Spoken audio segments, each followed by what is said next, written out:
Hi everybody, it's Chris here from the Gallowgateshots YouTube channel. Just to let you know, as always, this podcast is now part of the 90-Minute Football Network and proudly sponsored by www.pt-4-u.co.uk. Enjoy the episode.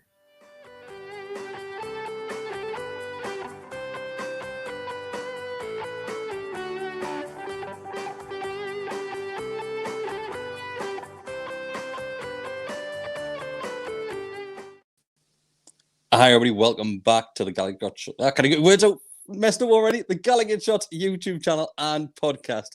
We are back for a very special phone-in with Ryan Taylor, a massive friend of Gallowgateshots YouTube. As always, mate. How are you doing? Good, mate. Yeah, not too bad, to be honest. I haven't seen you for a few weeks, and it's been a good few weeks at that. It has, mate. So I'm just going to go straight into it. Last time we had the conversation for the podcast, the monthly podcast, which we've been doing, it was on the back of the transfer window. And we had just signed Chris Wood, if I remember right. Obviously, there's a couple of additions that came in after that. What's your overall thoughts, looking from the outside in? How well have Newcastle done in bringing the players in, which have had this huge turnaround at the club now? Yeah, I always felt like they were just shipping too many goals in, obviously, and that's why they were where they were. But I always thought to myself, don't go and get foreigners, don't go and get unknowns. And you get Dan Burn, you get Matty Target, obviously you get Trippier. You're getting people with Premier League experience, and honestly, you can't buy that. And if you want to stay in the league and you rebuild next season, these are the type of players that the club needed to get.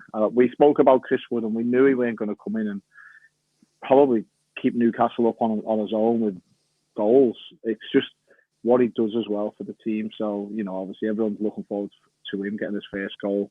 But I think Eddie Howe knew he weren't going to come in and be a Papi Cisse, and come in and just be a bit of a freak and start scoring. But, I'm sure he does a lot for the team that gets unnoticed. I think we had a joke about this, saying that the next time we have the conversation, Chris Wood probably wouldn't have scored a goal. But it is the case, mate. But like you've said, he's offering a lot more than goals. Eddie Howe mentioned in the press conference today what he is bringing to the team. Newcastle are unbeaten since he came into that squad as well, mate. And it speaks for itself, that. Yeah, it does. And that's why, everyone knows what Chris Wood's about. It's his hold-up play. It's maybe bringing, attracting two defenders to him to try and wrestle and get the ball off, and then it might free up space for other players. And it's just his link-up play as well. And I'm sure, he'd have scored a couple of goals for Burnley, and you've took that away from Burnley as well. So it's a double whammy, really. It's kept Burnley down there, and Newcastle gone the opposite way. So as a whole, it was still cost a few quid, but next season when you're still playing Premier League football, you won't look back on it and think it was a mistake. Yeah, I think we mentioned as well, and I think both of us were quite worried about the way Newcastle would end come the end of the season. And it's 8 games unbeaten now, mate. The turnaround, have you ever known anything like that? Have you been involved where just bringing a couple of players into the dressing room changes the whole dynamics in that team? Not as drastic as what obviously has gone on in the last couple of weeks, but it wasn't, even though it was the players. Honestly, from looking as a fan, and who I can't get up to games as much as obviously I'd love to, but it's the whole takeover. It can't just be down to the play, just bringing in a couple of players and everything changes. It's the manager, his tactics is a big one as well. And look at, I like Steve Bruce as a guy, but you have to look at West Brom at the minute that he's not gone in there and done anything. So, Eddie Howe's come in and give him a little bit of time. He worked with the players, and now he's reaping the rewards. So, it's like a little collective thing. I think but it's all positive stuff. It's not, there's no negativity around the club anymore. And as a player, I never had it because the whole time I was there in 6.5 years, Mike was in charge and in control. So, it was like one big episode of EastEnders because you didn't know what you're going to walk into daily or weekly. Whereas now, I bet you they have plans for everything, and they're going to stick to these plans, I imagine. So, when I was there, the new training ground was getting built. Never seen a new training ground. Stuff like that you were getting told, but you can only imagine now the new owner, he'll be coming in. We're going to build a new training ground. I bet in the next 2 years it's done. So, it won't just be we brought in a couple of players and that's what's changed it. Managers changed it round. The players changed it round. But we've already spoke anyway. Them players are playing for their future. The ones who, they might have 2-3 years left on the contract, but they're not good enough. And the new owners think they're not good enough. They'll be gone. Doesn't matter how long you've got left on your deal because this is under a new regime now. And if that new owner thinks, no, I'm not really having him, they'll speak to the manager. We can get better than him. They're gone, and so they know that they're playing for their future as well as, and as well as to keep the club in the Premier League for the time being. Just because you mentioned the training ground there, and obviously the plans were in place when you were playing at Newcastle, and we never saw the outcome of that because obviously it just got put to one side. Is the training ground as bad as what people make out? Because the photos which we've seen, and I've only been at the training ground twice, and I spoke to Rafa Benitez, and he mentioned the training ground, saying that they weren't up to standard of a Premier League football team. Is it really that bad? No, I mean, I went from Wigan up to Newcastle, and I thought it was great. But I've come from Wigan, do you know what I mean? So I'd imagine someone going from Tottenham to Newcastle because, they've got, I think the class is a Luka Modric training ground. You got like 40, 50 million quid for Modric, and apparently it got spent on the training ground. And you can tell the difference is like, it's obviously if it's not the best now, it definitely was when it got built. So it's just it's one of them. When you're at training, you want players never to leave because you want it to be a place where, the canteen's nice and everything else. And I'm not saying obviously it's not nice. It's just a bit dated. I mean, the pitches are great. The pitch, so that forget about the grass and everything else. It's when you finish training and you want the lads to all sorts of mix and stuff. I mean, if you've been there yourself, it's just like corridors, little rooms, it's a bit weird. It's not, and it's not really a place where you can just stay and mingle and chill out. It's just little rooms, like more like a youth centre. That's what it looks like. Yeah, and like I say, it's just corridors. Then you've got the physio room, corridor. Then you've got the canteen. So, if they look at other training grounds in the Premier League, I'm sure it won't be far off being possibly the worst. Because clubs and teams move on, and training grounds are a big thing, especially for players who love spending time there and not wanting to just rush off and get home. Yeah. The ice baths, are they wheelie bins? Is there any other ice baths, or are they just predominantly the wheelie bins? No, so obviously, everyone's seen the pictures of the wheelie bins. But what will happen in pre-season is it's lovely outside, and they might just fill up like you've probably seen, like say, the bins or the like paddling pool. But because it's a nice day, they'll just get them out and whack all the ice in them. But I mean, there is an ice bath in the actual training ground. But when it's nice outside and you've just trained and normally it's pre-season and you're getting in them, you're still sweating from training, and then it's like, it's really, it's nice, and everyone else is still outside and you're all chatting and you're taking turns a piece of going in and what have you. And whereas the other one inside, it'll only fit like 3 people in. So, but again, getting a paddling pool, I was just, 5 or 6 years in the paddling pool, just having a laugh. You know what I mean? It just, I don't know, it just keeps everyone outside and, like I say, you've just finished training. But yeah, the wheelie bins aren't like, that's not the ice bath. Yeah, true. I'm going to start opening up to people who do want to call in. Adam, who is behind the scenes, work behind the scenes. He is going to put a link in the comments as well. So if you just follow that link, anybody that does want to have a chat, it is audio only. So I'll ask you not to put your video on. So just audio only tonight if you want to join us. I'm just going to go straight in, mate, because we've got a couple of people waiting already. So I'm going to go straight to Ian. Hi, Ian. How are you doing, mate? Yeah, not too bad. How are you? I'm canny. So what's your question for Ryan? What would you like to chat about?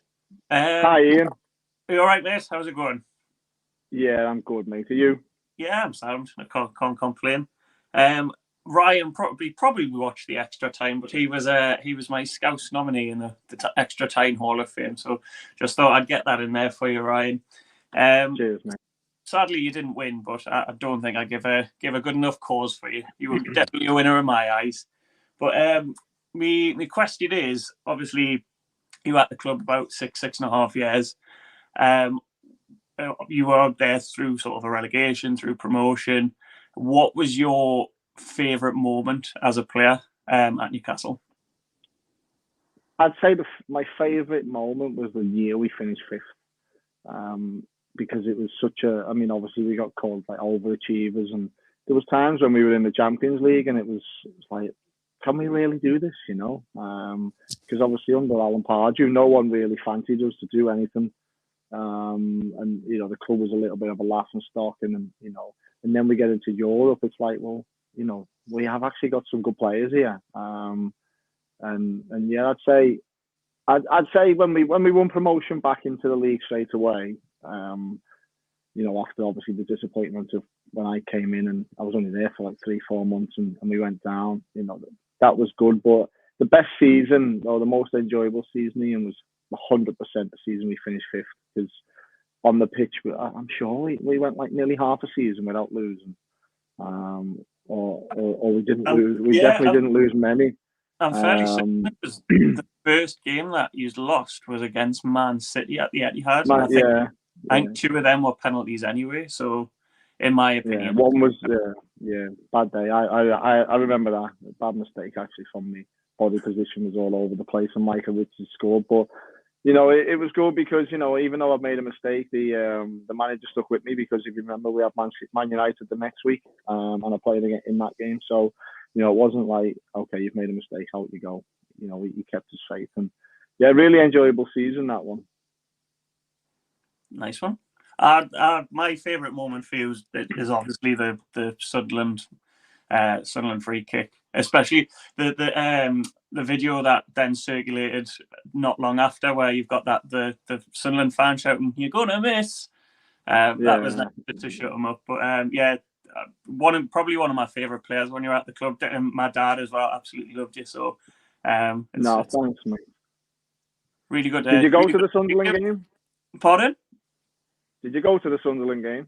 The last one I went, in fact, it wasn't the 5-1. It was, I think we got beaten the last minute. So the last one that I've seen we actually win was the 5-1 at home. And then I think I went to the one where Mitrovic scored. He actually took a picture with us when you were literally over the wall. You were in the boxes with, I think, John Carver and possibly but you spent about, I remember you spent about 15-20 minutes just taking pictures with your arm over the wall.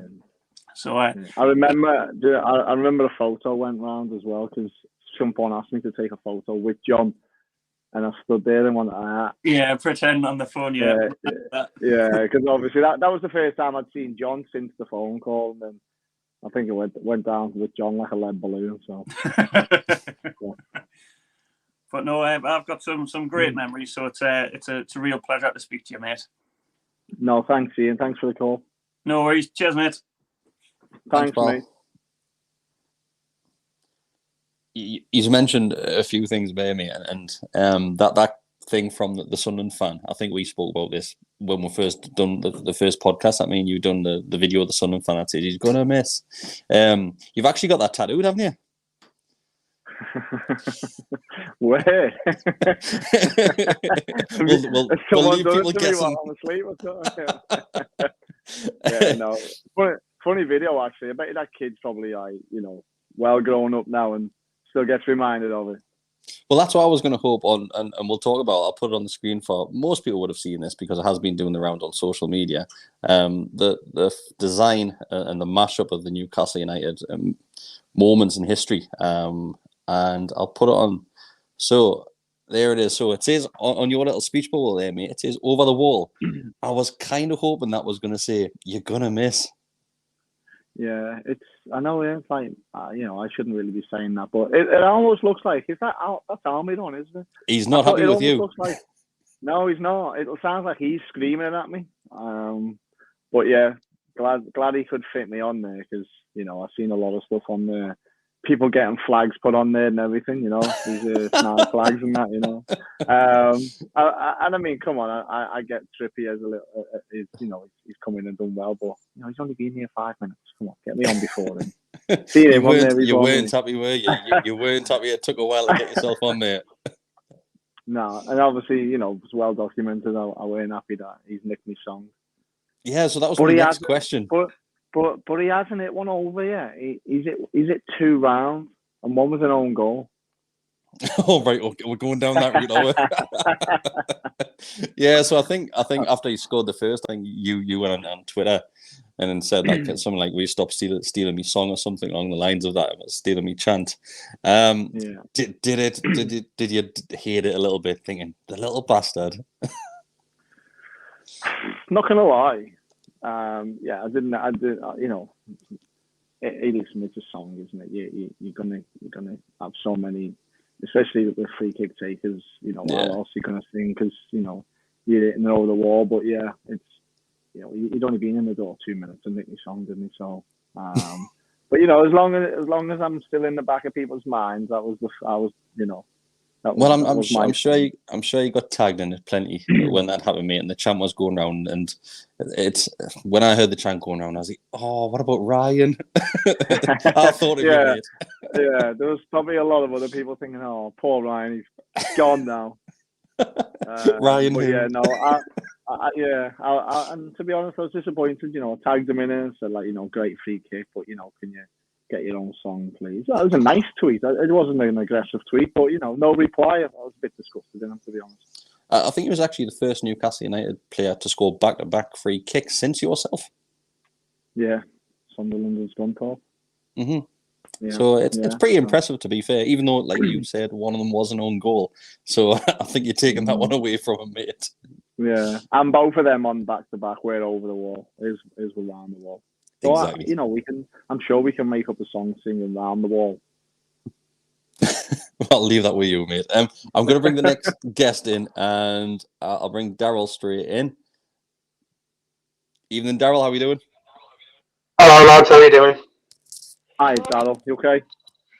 I'm good, mate. How are you? Yeah, I'm good, thanks. Good. Just to sort of fall back on what Ian said 5 minutes ago then, talking about the 11-12 season. We started that season with an 11-game unbeaten run in the league. And if you include the League Cup games in that streak as well, it makes it up to 13. And obviously we're currently on a nice little run in the Premier League with 8 games unbeaten. I was just wondering if you could give an insight as to what it was like in the dressing room when you were on this run. The spirit amongst the lads and how you kept the momentum up as well. It's good, and I can only imagine the dressing room now. The feel-good factor is probably the best it's been for years. Only because everyone will want to play now. When you're losing constantly, or you're not picking up wins, it's draining, and especially with negativity around the club. And you open up a paper or you're reading the mail online, and it's just constant abuse. It's not nice, but now that the whole club's flipped on its head and now it's going in the right direction, I can imagine players. I mean, like Ryan Fraser, 3-4 months ago, he was a shadow of what he is now. And look at him, because he knows now if he has a couple of bad performances, St. Maximin will be in soon, and other players will come in, and the same with Murphy as well. It just lifts everyone, and you go on a run, you win 2, you win 3, you don't lose in 6, and everyone on the outside of the squad, they want a piece of it. So then it keeps other people on the toes. So it'll just have a proper feel-good factor. I mean, obviously, they've got a tough game away tomorrow and then again on Sunday. So you can come away with 2 points there. Like, it's a bonus. Come away with one win and against Southampton and you lose to Chelsea. It doesn't matter because no one's expecting you to go to Chelsea and win. So if you can get 2 to 3 points off the next two, the table does not look better again. So yeah, like on your question, the buzz in the dressing room, going back to when I remember us going on a good run, everyone was just buzzing, and people who weren't even playing the part were desperate to get in the team. So that's all I can imagine it'll be right now. So Eddie Howe's got a job on his hands that he's probably licking his lips at because he's got players there now who will be chomping to get back in. Whereas a couple of months ago, playing at St James's when you're on a bit of a losing spiral, it's not a nice place because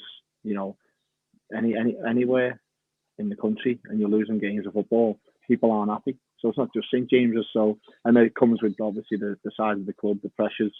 Some people just crumble under it. That's great, mate. Thanks very much. No, cheers, Darryl. Cheers, mate. Cheers, Chris. So, what I wanted to mention there is that recently you've had a trip to Wembley to watch your side, Liverpool. You took the full family, mate. What was that like for yourself? It was good. Do you know why? I normally go to games with especially games I can get to. Like European games, midweek, stuff like that. Atmospheres, everything else was great. But because when I was a kid, my dad took me to Wembley, and I never forget it. We lost and it was only a charity shield. And I've been, and I never forget it, because I always just remember we drove down and we drove back up, and we had a day out at Wembley. And I'd said to the missus, I'm going to take the kids to Wembley, and she chucked the 10 pence in, saying that she never gets invited on these trips, and I'm like, okay, I'll get you a ticket.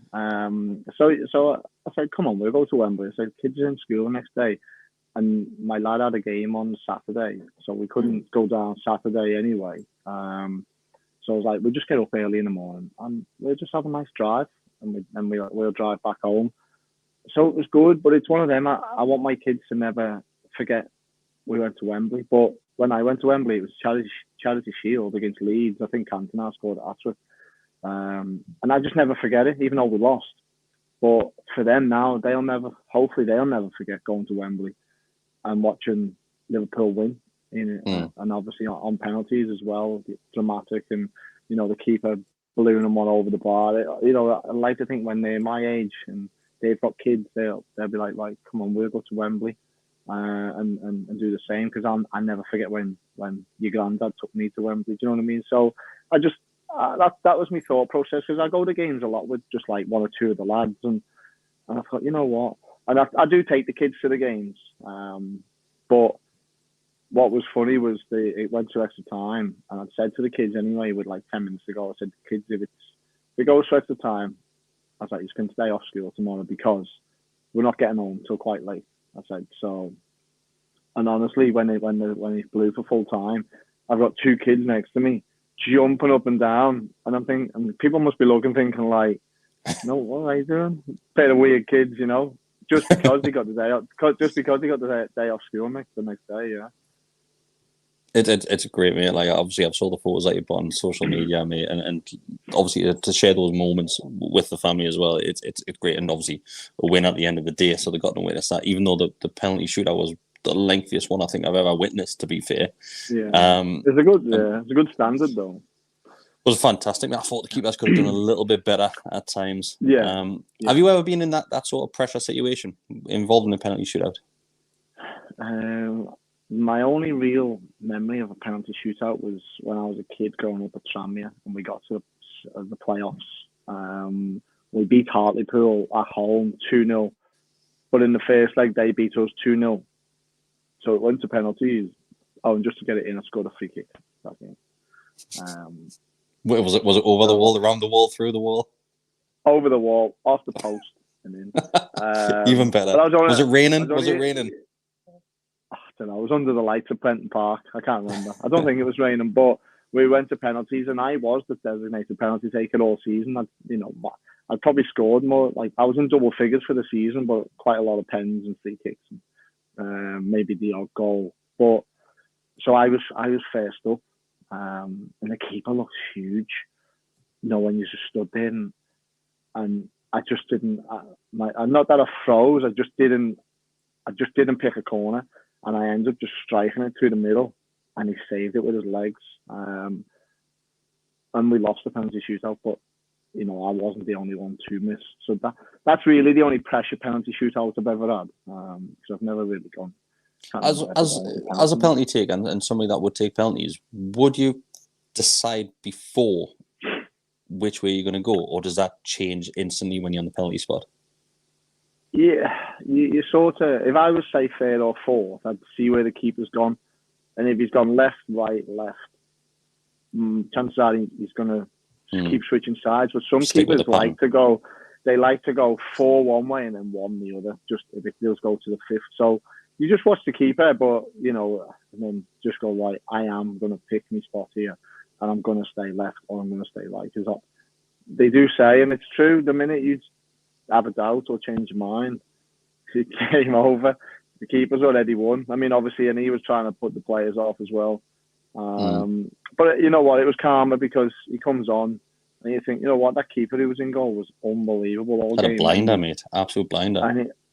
And Kepa comes on, and obviously what happens in the final, probably 3 years ago, 2-3 years ago, it was a bit of justice and a bit of karma because of what it obviously had done to the manager at the time. Do you remember when he wouldn't come off? Yeah, he was refusing to come off, yeah. Yeah, so, obviously, and he comes on for the penalty. Who was it in charge? Was it Sorry? No, was it? Yeah, it was, yeah. Yeah, it was, yeah. Yeah, and, that was like player power took over then. And then obviously the other day he wanted to stay or come on and be the hero, but ended up being. It's gone full circle, mate. It's gone full circle. Of course, yeah. It does. It comes back and bites you in the ass, telling you. Yeah, Mike, I can't say you're sat in the background, mate. If you just want to turn your camera off because it's just audio only tonight, mate, and as soon as you've done that, I'll bring you straight in. There we go. All sorted. Hi, Mike. How are you doing, pal? Not bad. You all right? I'm canny. What's your question for Ryan, Pud? Ryan, how good was the team spirit in the championship season, and how good was the party at Plymouth away when you won the league? Hi, Mike. Yeah, team spirit was immense because we knew we were going to go into games and we knew we were going to win. The dressing room was just like, we never went into any game, whether it was the team that was second or anyone in the playoffs. We never thought, oh, you know what, these might beat us here. There's always going to be a banana skin in them seasons, but when we went into games, the dressing room was that good. We never felt like we were ever in any trouble. With the big characters we had in there, like Joey, Nicky Butt, Smith, Nolan, and Big Shoulder, and obviously people like Hart. But we just had an unbelievable togetherness because over 40 odd games or whatever during that season, it was a long slog, but we knew whoever we put out on the pitch, we'd win. But I'd say home games we were always banked on winning home games because we'd see players turn up and be like, wow, the size of this place, and they're there for the day out, and then probably a night out in Newcastle afterwards. So, before we'd even kick the ball against some of maybe a team that had come up from League One or who'd been hanging around the bottom of the Championship for a few years, big Newcastle, you're going up away at St James's. The game was over before we'd even kick the ball because teams were coming thinking, like, just keep the score down today. So yeah, the togetherness in that dressing room was unbelievable. And then on the party, well, if you remember, it was the ash cloud was up in the sky, so we had to bus it to Plymouth and then bus it home. And you can only imagine how smelly that bus was on the way home. And I had to sit facing Andy Carroll as well, who drank the bus dry. He was the only one of the players who carried on drinking. And he drank the bus dry. It didn't matter whether it was cans of bitter, cans of Guinness, cans of lager. As long as it was wet, he carried on drinking it. And if you remember Shameless, remember Frank, Andy was. I wish it was probably on an old BlackBerry phone, but I took photos of him, and he looked like Frank Gallagher on that bus, and he stunk.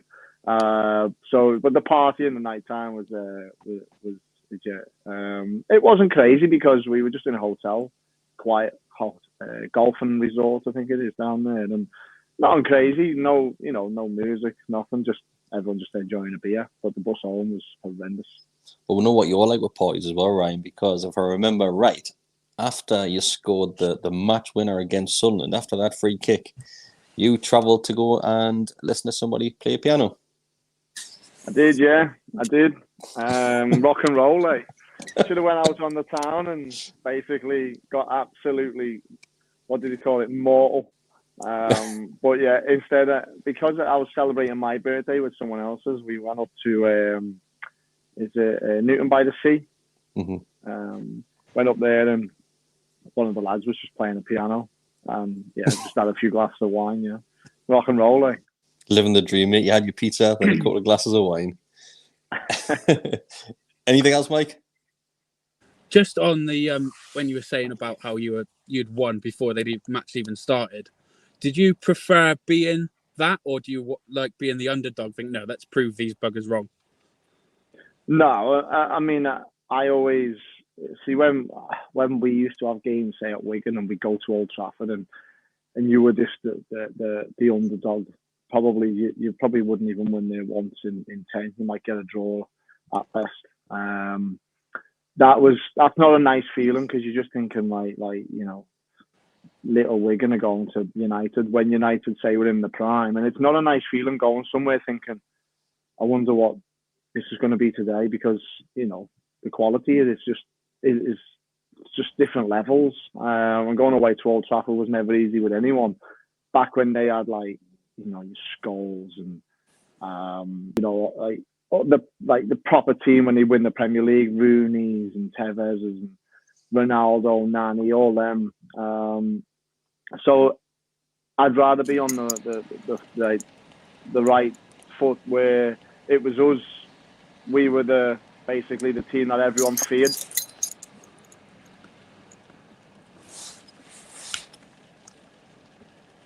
Mike, I'm going to kick you out because I think your audio is just gone. But thanks very much, mate. Not sure what happened there.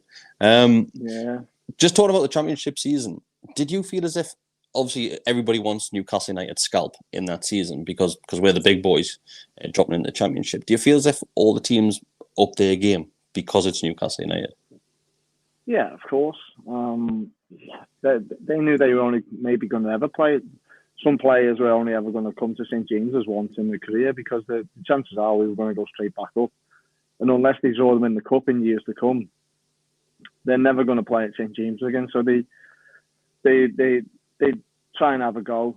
Some teams for 20 minutes, and if they were still in the game, it'd be an half decent game. But it was your Tuesday nights, places like Doncaster and teams like that where they were tough because they put it on you like as though we'll see if these really fancy it.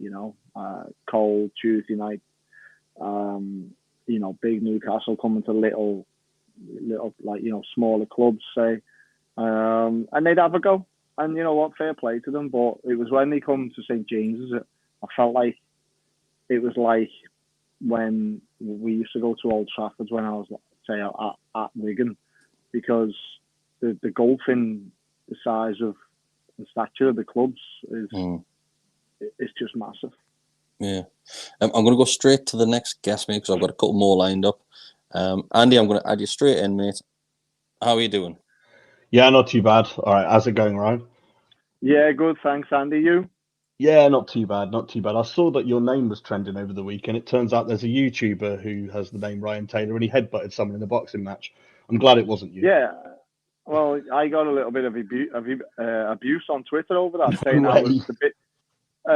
Someone called me the biggest scum of Birmingham, and when you think, and I thought it's a bit weird, like, and then I found out, he was at a YouTube boxer, chuck the head on someone, Yeah. But I mean, surely if you look at my profile picture, I'm not a YouTube boxer. No, I saw the name trend and thought, well, that's a question I'll ask him about. What was he doing there? But no, I've got a relatively straightforward one for you. Who is your favourite Newcastle United player before you played for us, while you were playing for us, and after you played for us?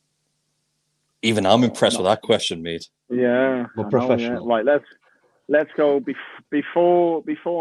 Obviously, I went to Newcastle. I would say Ginola was always one. Strong. I mean, I can go for Shearer because he scored goals, but no, Ginola was the one when I was growing up. He was always like a standout player. But I used to love like Rob Lee and people like that, and obviously like grafters and stuff, But for flair and everything and goals was Ginola. And then when I was there, I mean, I always say, and I can't ever change my mind, it was Hatem. Hatem was probably the best player I've ever seen and played on a football pitch with. He was just immense. He was that good that I'm thinking he shouldn't be here. But it was his mindset why he was at Newcastle, because you just couldn't control him. But he was also on his day the worst player you've ever played with, because of, like, again, his mindset. And I always thought it was the people around him that made him like that. But then on his day, he was just unbelievable. But now, I think nowadays, I watch Newcastle, and right now, he's swung me right the way around after watching him a couple of years ago. You know what I'm going to say? Yes, it's my answer too. Watching him a couple of years ago at Everton away, and he was playing as a lone striker, and then I think he got moved out wide, and I'm thinking, who bought this fella? It's like 40 million quid. But what a player he is now. And it just shows, get him a coach who believes in him, get him round and get him in a position that he feels comfortable in. I love watching St. Maximin, but he's too flary for me. And to love him that much, and sometimes he does stuff in it. I'm off my seat like every other Newcastle fan, but then sometimes I'm thinking, what are you doing? Like, why have you just done that? Because he just runs sometimes into dead alleys. But no, Joelington right now is possibly, as it stands at the minute, and the way he's playing and the way he's performing, he's definitely got to have a good shout at being my favourite Newcastle player right now. I'd have said Trippier, but no. You stole your son. Yeah, because he's a song thief. But no, obviously, listen, the club are in a great position at the minute, and good, certain players are now coming out the shell because it doesn't look like relegation's on anymore, which is good. Hitting form at the right time, so yeah, really pleased with the way everything's gone for the last few weeks. Thanks, Andy. Anything else? No, that's it. That was the correct answer, Joelington. Right. It was the correct answer. Yeah. No, thanks. That's all good. Yeah, appreciate it. Thanks, Andy. Have you ever saw a turnaround like this though, Ryan? From a player that I know players at clubs will have a bad start in their career at a football club, then obviously they'll hit form and become great players.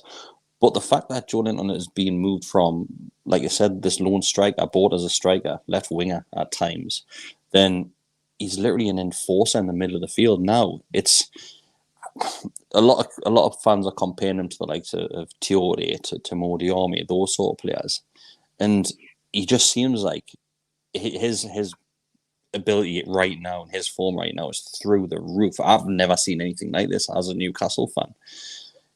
Where does that come from? Is it solely down to the coaching team, like you said?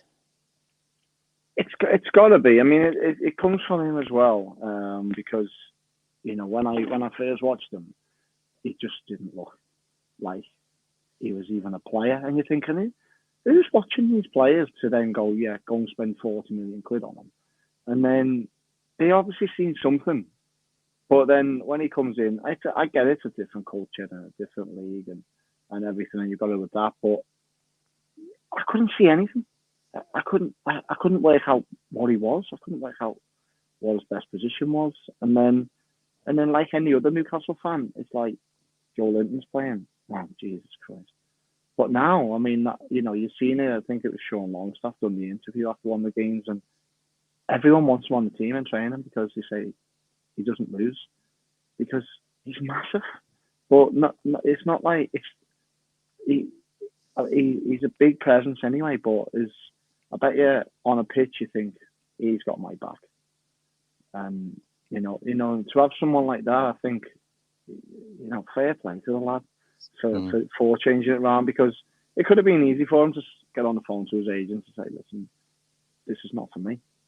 Credit to him, mate, because he's the player that never went hiding. No matter how bad we were playing, he never went hiding, to be fair to him. Yeah. And you know what? It's not like he doesn't stand out either, does he? You know what I mean? And he's got his blonde hair. He's got 6'3", and he's built like Arnie. Do you know what I mean?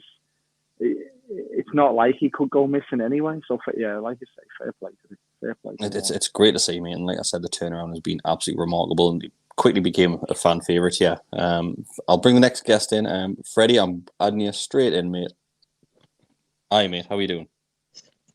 Not bad. Cheers, Chris. Thank you very much. Thanks for having me on. No problem, pal. What's your question for Ryan?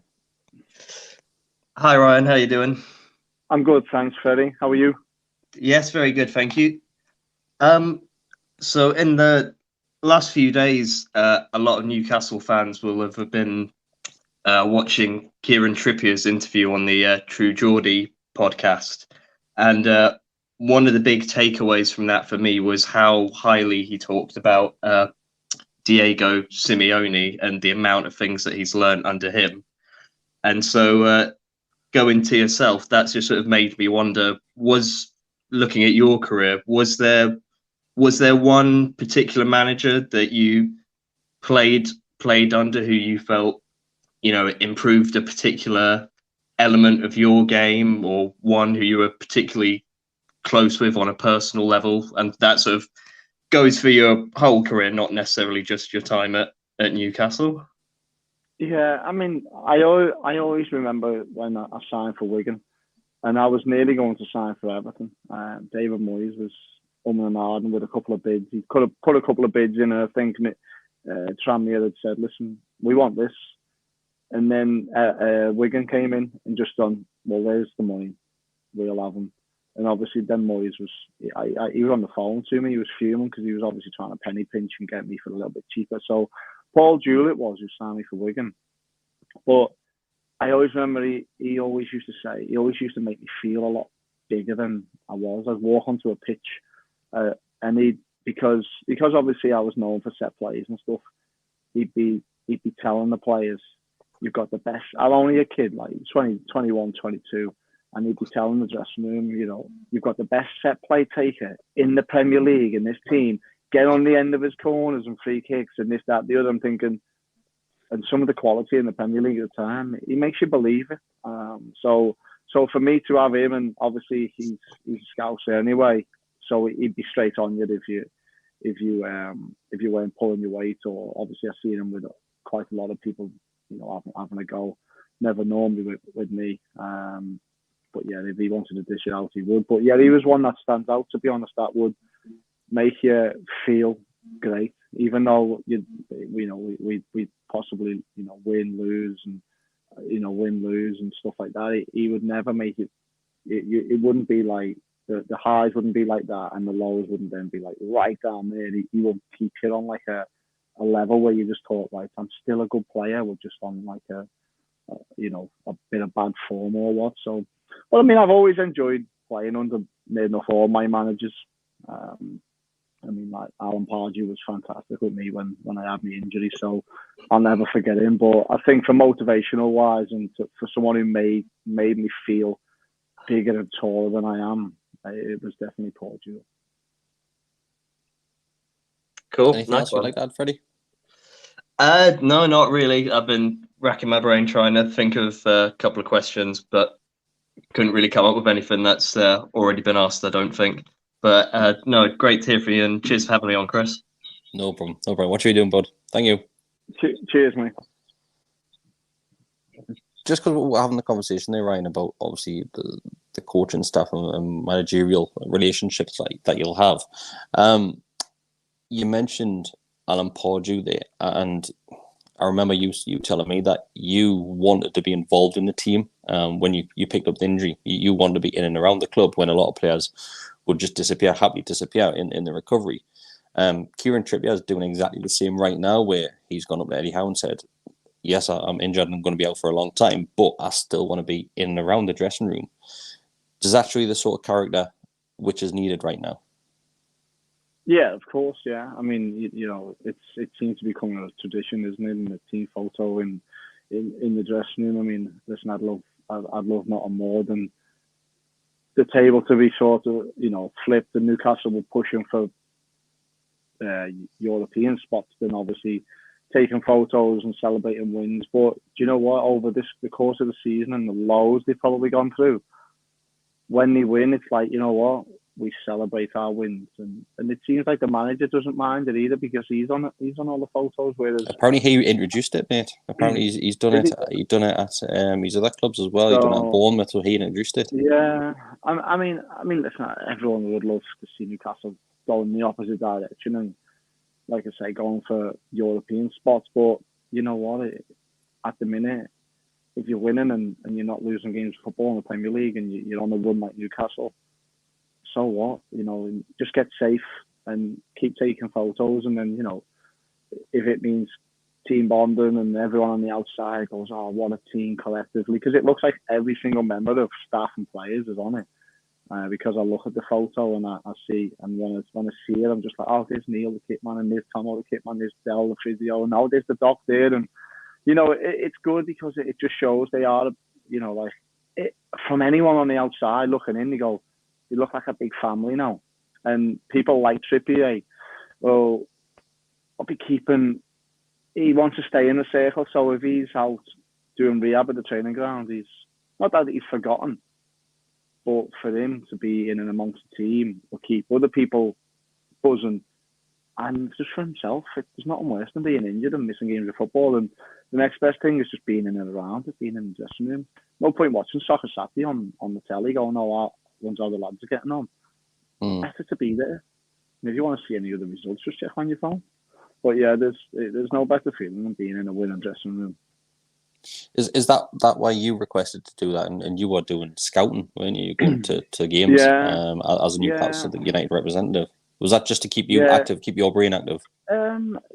Yeah, it kept me involved because, you know, we'd signed quite a few French lads, and they weren't really up to speed with players and what people do and stuff like that. So I always remember going to Fulham, and they played Arsenal, and I can't remember now who played left midfield on the day for Arsenal, but I've done like a little report and which I always did, and like certain players and strengths of that player, and you know, if it's a left winger, he's all left footed, you know, but he can't cross, just keep him going out wide, say, and Debussy would ask me questions, and I'd be like, you know what, if I can just give him some help, and it means it can help him 5-10% in his performance, then I feel like I've done something. Whereas if I'm just going to training and not really doing anything, then I'd feel like a spare part. But it was mainly Pardew, to be honest, because I was on the in the hotel bed with this machine on. That was basically, this machine moved my knee up and down for hours on end, just watching the telly. It's because I had to get the mobility back in my knee after surgery, and it's the way they do it over there. So I remember he phoned me, and he's like, listen, once you get back on your feet, don't think you're not doing anything. He said, I've got a job for you. And then that's when he said, I want you to scout for me. And I went, and you know what, he sent me to watch certain players as well. And I've done a report, and I put a little report on his desk for him. And whether he read it or not, or he just scrumpled it up and put it in the bin, I didn't care because I felt like I was still part of everything. And then when we played, Europa League and at Benfica away, he took me.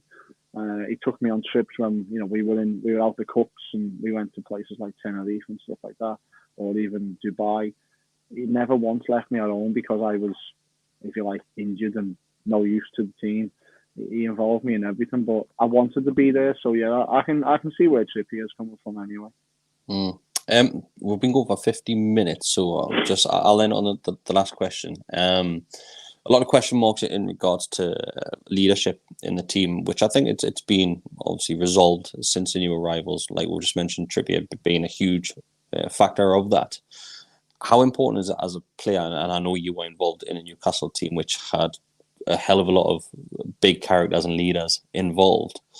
How important is that as a player to have those sort of professionals around you? Yeah, it's massive in any dressing room, in any team, because everyone's different. And on match days, I'm not really sort of a rant and a raver, but I'll try and speak and have a quick say, or just I'll go around, shake everyone's hand, wish everyone the best, and obviously want everyone to play well. But some people don't even do that, and then some people do a lot more. Do you know what I mean? So you need that balance of at least a few in the dressing room to if it's not going so well to have a say and to speak up, because I've been in dressing rooms where managers don't come in for 2-3 minutes. You let everyone get it off the chest, what's gone on in the first half, say, or at the end of the game, and then the manager comes in and is like what's been said, and it's like, yeah, okay, that's the right thing or what, and it's always the same people who do speak, but you don't need too many of them, because then they might then it becomes a bit of a too many groups. Who's got the biggest voice, but you need people who understand the game, and someone like Kieran who's come from one of the best clubs in Europe, England international. I don't care how many Premier League games you got behind you, you're going to listen to him, because he's not going to talk dribble. Do you know what I mean? He's there, and I don't know what he's like in the dressing room. Listen, for all we know, he might be quiet, and he might just speak to people like individually or what. We don't know unless you're in the dressing room. But people like Dan Burn, he's onto his boyhood club. He ain't going to be shy. He's not going to be quiet, because this is his moment now. Playing for the team he supported and where he grew up. So they brought in some real quality. I mean, fair play for Target wanting straight out of Villa instead of challenging with Digne. Probably got a sniff. Newcastle might be interested. Yet get me up there. Looks like I read the other day. It looks like Newcastle are going to buy him. Deal in principle, apparently, yeah.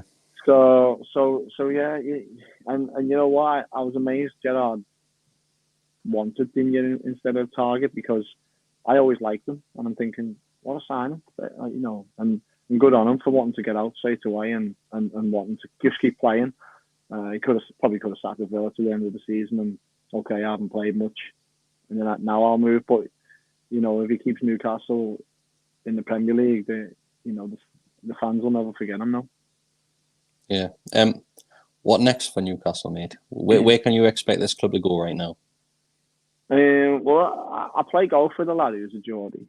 He went to Brighton game the other day, and we were speaking about when I went to the final 2 weeks ago, and I said to him, I said, when Newcastle get to the final, I was like, we'll go together, and that and I think it won't be long.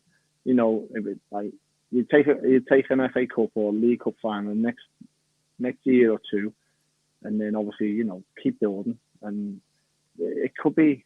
I mean, I don't know what the odds are, but I bet you they're not big odds for Newcastle to win the Premier League within 10 years, or even to be in the Champions League within 10 years. But it ain't going to happen in 12 months. If it does, unbelievable. But we got to be realistic here. You've got to get into the top half first. Then you've got to get into the European spots, and then you'll earn it. But it won't come easy, because you've got to get that first huge signing over over the line first, which is a big name that then attracts the ones. And until Newcastle do that, which hopefully will be in the summer, then because obviously people like Pogba and everything is getting linked, so you get one of these players in, it just snowballs, and then other people then come in. But these players have got to come in and be like, okay, I'm not coming here for a payday. I'm coming here because this club wants to get into European leagues, Champions League. So, I don't know. I don't know where we'll be in 5 years' time, but like I say, hopefully we'll have been to a cup final or two, and we're looking at European spots or Champions League spots. Mate, I still love it how you say we. I still love it. I know you would have seen the photos and the videos about the recent displays that have been going on at St James's Park from war flags. Do you wish, as a player, there was something like that at St James's Park when you were there? Obviously, we know the reason why that sort of thing wasn't happening. But what would it feel like walking out of the field as a player for this football club and seeing those sort of displays in the ground? So what you're trying to say is the Sports Direct signs weren't good enough. Everybody just holding them up. No, listen, what a buzz. You've got everyone around the ground waving flags.